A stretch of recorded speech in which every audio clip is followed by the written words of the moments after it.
Այս ծրագրից օգտվելու համար, եթե չեմ սխալվում, այսինքն չեմ սխալվում, զուտ հիշեցնենք մեր լսողներին,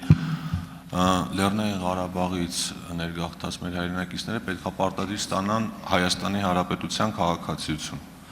Վերջի շրջանում մի քանի տեղ տենց լուրեր են տարածվում, որ Հայաստանի Հանրապետությունը ըստ էության մերժում է շատ մարդկանց Հայաստանի Հանրապետության քաղաքացիություն տրամադրել, Հայաստանի Հանրապետության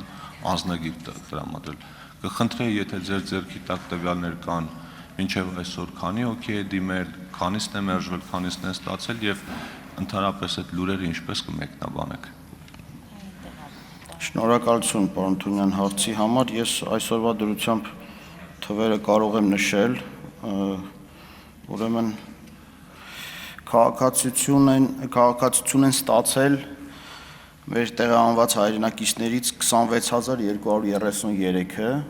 որից 16919-ը չափահաս եւ 8314-ը անչափահասներ են։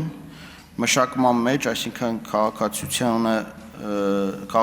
համար դիմաց եւ դեռևս մշակման փուլում գտնվողների թիվը կազմում է քաղաքացիների թիվը կազմում է 6696 անձ։ Ինչ վերաբերում է քաղաքացիությունը մերժելու լուրերին, անկեղծ ասած նման տեղեկություններ չունեմ եւ նաեւ մենք գրեթե ամենօրյա ռեժիմով տեղահանված մեր հայրենակիցների հետ շփումների մեջ ենք եւ որևէ նման ահազանգ չենք լսել, բայց քանի որ հարցով զբաղվում է քաղաքացիության հարցերով զբաղվում է ներքին գործերի նախարարության միգրացիոն եւ քաղաքացիության հարցերի ծառայությունը, եւս մեկ անգամ իրենց հետ կքննարկենք հարցը, բայց նորից եմ կրկնում, առաջին անգամ եմ լսում, որ նման խնդիր կա։ Շնորհակալություն։